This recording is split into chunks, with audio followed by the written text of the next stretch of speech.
Hello everyone. एक बार फिर मैं आपके सामने हाजिर हूँ। मेरा नाम शुभम बसंत है और जैसे कि मैं पिछले वीडियो में बताया था कि मैं आईआईटी गुवाहाटी से एमटेक कर रहा हूँ मैकेनिकल इंजीनियरिंग और मेरा स्पेशलाइजेशन है फ्लूइड्स एंड थर्मल इंजीनियरिंग। तो आज जो हम फर्दर डिस्कस करेंगे, पहला तो इंट्रोडक्टरी क्लास था, उसमें सारे टॉपिक्स जो हमें कवर करने थे मैंने उसके बारे में बताया था, बुक्स रेफरेंस क्या लेना है उसके बारे में बताया था। तो आई होप आप इस वीडियो में जो मैं कॉन्सेप्ट बताऊंगा उसको अच्छे से समझेंगे। तो पहले बेसिक्स जानते हैं और टॉपिक जो हम कवर कर रहे हैं वो है मोशन क्लास 9। तो बेसिक्स जानते हैं कि मोशन क्या होता है, रेस्ट क्या होता है। सबसे पहले हम लिखते हैं कि रेस्ट क्या होता है एंड मोशन क्या होता है। ठीक। तो जैसे ही मैं रेस्ट बोला हूंगा आपके दिमाग में एक पिक्चर आ गया होगा कि कोई चीज स्टेगनेंट है, कोई चीज रुका हुआ है, तो उसको हम कहेंगे कि वो रेस्ट में है। ठीक है, the something which can not move, which is not moving, that is in rest. दूसरी चीज कि जैसे ही मैं बोलूंगा कि मोशन क्या होता है तो आप बोलोगे कि जो मूविंग है, what ever that is moving is in motion. तो यहाँ पे मैं आपका कॉन्सेप्ट थोड़ा सा स्क्वीज करता हूँ, थोड़ा सा चेंज करता हूँ। ठीक है, तो बताने वाला क्या हूं मैं कि ऐसा कहना बिल्कुल गलत होगा कि कोई चीज रुका हुआ है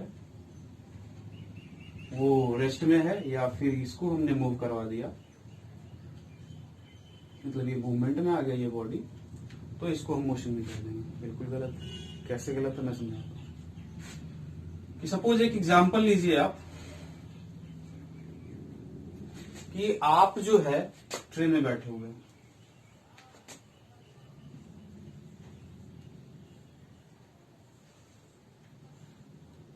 यहां आप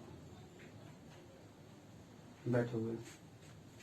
ठीक है, तो आप अगर ट्रेन की खिड़की से बाहर नहीं देखते, ठीक है, पर्टिकुलर टाइम ऑफ इंस्टेंट पे आप खिड़की से बाहर नहीं देखते हैं, तो आपको ट्रेन की सारी चीजें स्टैटिक लगेगी, सारी चीजें रुकी हुई लगेगी।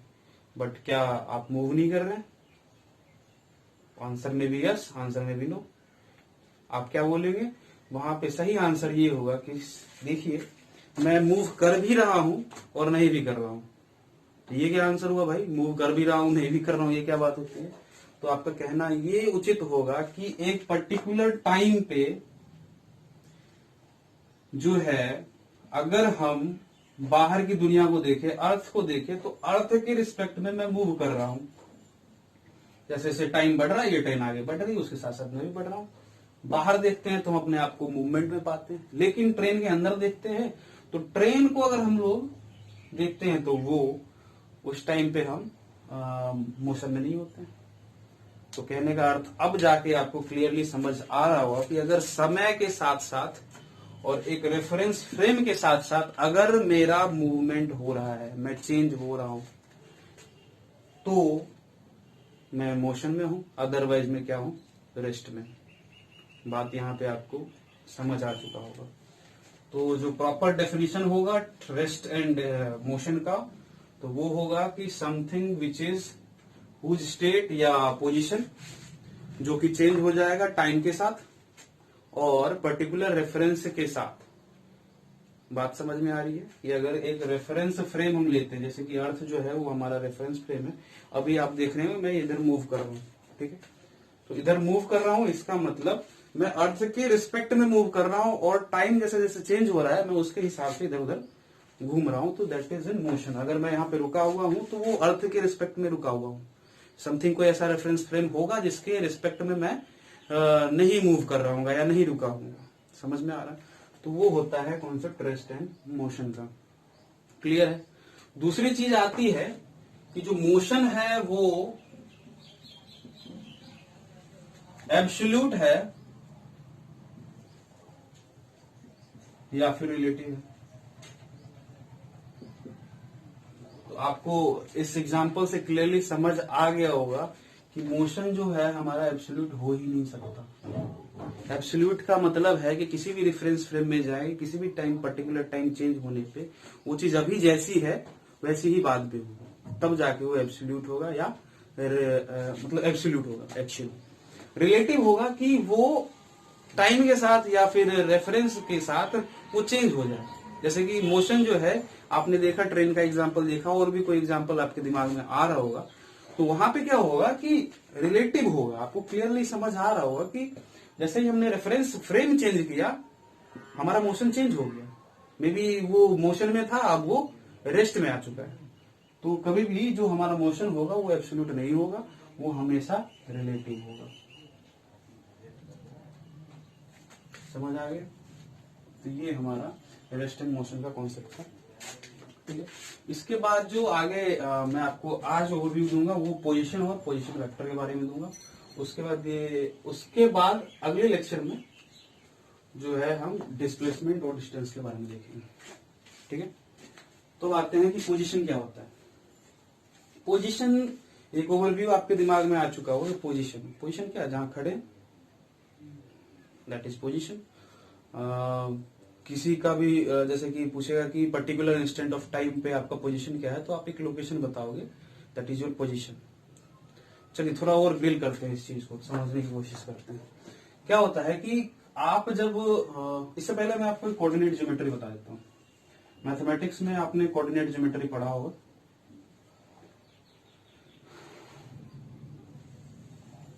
ये दो एक्सेसेस हैं which are perpendicular to each other, मतलब 90 डिग्री का एंगल है। इसको मान लेते हैं एक्स एक्सिस, इसको मान लेते हैं वाई एक्सिस।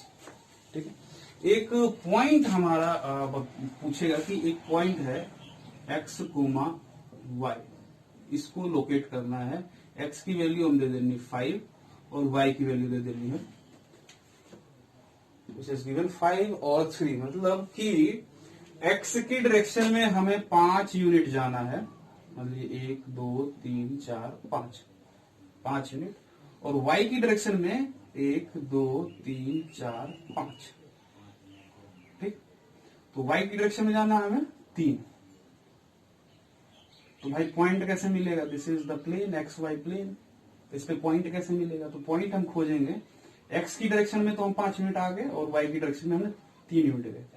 तो बेसिकली यहां से एक पैरेलल लाइन खींचेंगे और वाई एक्सिस के अबाउट पैरेलल लाइन खींचेंगे। कहां पे? तो जहां पे ये x 5 कटा है और ये 3 कटा है, तो ये जो पॉइंट मिलेगा ना, ये हो गया 5:3। ये हो गया हमारा पॉइंट मिल चुका है जो हमें रिक्वायर्ड है। तो बेसिकली किया हमने कुछ नहीं, x के अलोंग हमने 5 यूनिट कवर्ड किया, then move to along y axis at a distance of 5 unit, 3 units. This is 5 unit and this is 3 unit. Then we located a point 5:3. अब ये समझाने का तात्पर्य क्या था वो आपको अब मैं समझाता हूँ।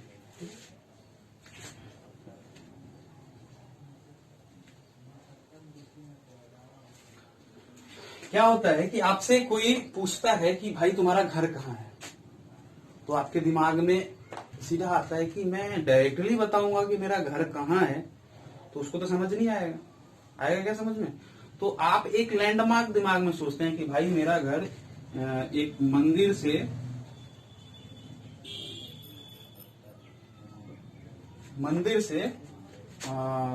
2 किलोमीटर तुम ईस्ट में जाओगे, फिर वहां से 5 किलोमीटर तुम नॉर्थ में चले गए। बात को समझ लीजिए ध्यान से। बोल रहा है कि ये मान लो कि शिव जी का मंदिर है, लॉर्ड शिवा। ठीक, शिव जी का मंदिर है। अब तुमसे कोई पूछा कि तुम्हारा घर कहाँ है, तो तुमने बोला कि लॉर्ड शिवा से मंदिर से 5 किलोमीटर तुम ईस्ट जाओ। ठीक है, फिर वहां से एक रोड जाएगा, यहाँ पे मान लो कि चौराहा है, तो वहां से तुम क्या होना कि लेफ्ट हो जाना। ठीक है, तुम यहाँ से मंदिर से 5 किलोमीटर ईस्ट गए, फिर वहां से लेफ्ट हो जाना और वहां से 3 किलोमीटर पे जाओगे तो एक आपको कुआं मिलेगा, उस कुआं के बगल में मेरा घर है। ठीक है, तो ये हो गया आपका लोकेशन। तो वो आदमी यहां से स्टार्ट किया, चलना स्टार्ट किया, फिर यहां पहुंचा। समझ गए? तो ये पॉइंट जो हो गया, ये हो गई आपकी पोजीशन। समझ में आ रहा है? ये जो पॉइंट होगा, ये जो घर है आपका, ये हो गया आपका पोजीशन, ठीक है ना। जैसे होता है ना जीपीएस में पूछता है कि करंट लोकेशन क्या है, that is your position actually. तो पोजीशन के लिए चाहिए क्या? तो पोजीशन के लिए एक रेफरेंस पॉइंट का होना बहुत जरूरी है, एक रेफरेंस फ्रेम का भी होना बहुत जरूरी है। रेफरेंस फ्रेम तो हमारा ये अर्थ हो गया, ठीक है। रेफरेंस पॉइंट क्या है हमारा यहाँ पे? ये मंदिर है। आपने लोकेशन कहाँ से बताना स्टार्ट किया? इस मंदिर से, कि भाई इस मंदिर से स्टार्ट करेंगे, ऐसे ऐसे जाएंगे, फिर यहाँ पे पहुंचेंगे। तो कहने का मतलब ये है कि जो रेफरेंस पॉइंट से आपका घर यहाँ पे है, तो आपकी पोजीशन इस मंदिर से इतनी दूरी पे है। रेफरेंस पॉइंट के हिसाब से आपका पोजीशन चेंज हो सकता है, ठीक है। तो कहने का मतलब ये है कि पोजीशन जो है वो भी रिलेटिव है, वो भी किसी के रिस्पेक्ट में ही आपको बताना है। समझ आ रहा है? तो इस पॉइंट पे हम अच्छा हाँ, ये जो कोऑर्डिनेट बताया था ना, इसमें ये जो पॉइंट है इसको हम ओरिजिन बोलते हैं। 0,0, एक्स पे भी 0 और वाई पे भी 0, ठीक। तो इस मंदिर को हम एक्चुअली में ओरिजिन मान सकते हैं, ठीक है। और ये जो रेफरेंस पॉइंट आपका, रेफरेंस पॉइंट तो ये है, और ये जो पोजीशन है आपका घर, इस से ये आपका पोजीशन इस रेफरेंस पॉइंट से ऐसे से किलोमीटर है। तो इस पॉइंट से और इस पॉइंट से अगर हम मिला देते हैं, ठीक है, इस पॉइंट से और इस पॉइंट से इसको अगर मिला देते हैं और एक एरो ऐसे डाल देते हैं, तो इसे जो हम बोलेंगे ये हमारा हो जाता है पोजीशन वेक्टर। समझ आ रहा है? दिस इज योर पोजीशन, और पोजीशन को हमने किसी एक रेफरेंस पॉइंट से मिला दिया, तो that is your position vector. Clear है यहाँ तक? तो आज के लेक्चर में हम इतना ही डिस्कस करेंगे। आपके सामने क्विकली मैं बता देता हूँ कि रेस्ट क्या होता है, मोशन क्या होता है। रेस्ट और मोशन वो हमारा रिलेटिव होता है, आपके सामने डिस्कस किया। Rest which is not moving, ये कॉन्सेप्ट बिल्कुल गलत है। आपको देखना पड़ेगा कि रेफरेंस फ्रेम के हिसाब से और टाइम के हिसाब से वो पर्टिकुलर ऑब्जेक्ट चेंज हो रहा है, उसकी जो लोकेशन है, उसका जो पोजीशन है वो चेंज हो रहा है, तो वो मूविंग है, अदरवाइज वो रेस्ट में होगा। तो एक रेफरेंस फ्रेम के हिसाब से और एक टाइम के हिसाब से आप डिसाइड कर सकते हैं। ट्रेंड वाला एग्जांपल था, सुटेबल एग्जांपल था। फिर हमने डिसाइड किया, फिर हम डिस्कस की कि पोजीशन क्या होती है। Position is just kind of address, simple. उसके बाद एक रेफरेंस पॉइंट का होना बहुत जरूरी है, जिससे आप डिसाइड करेंगे कि भाई हाँ मेरा घर इतना दूर है, जैसे है। उसके बाद उस पॉइंट से इस पर्टिकुलर पॉइंट को हमने मिलाया, और एक एरो रिप्रेजेंटेशन से हमने वेक्टर नोटेशन से इसको बताया कि this is your position vector, ठीक है।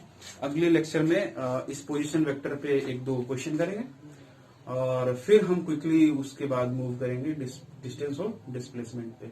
इसी पोजीशन वेक्टर से मैं डिस्टेंस और डिस्प्लेसमेंट को कनेक्ट करूंगा। Okay, thank you so much. और एट लास्ट ये आपके पास जो वीडियो जा रहा है वो अगेन मैं बता रहा हूँ, दामोदर क्लासेस 12 के द्वारा। Okay, thank you so much.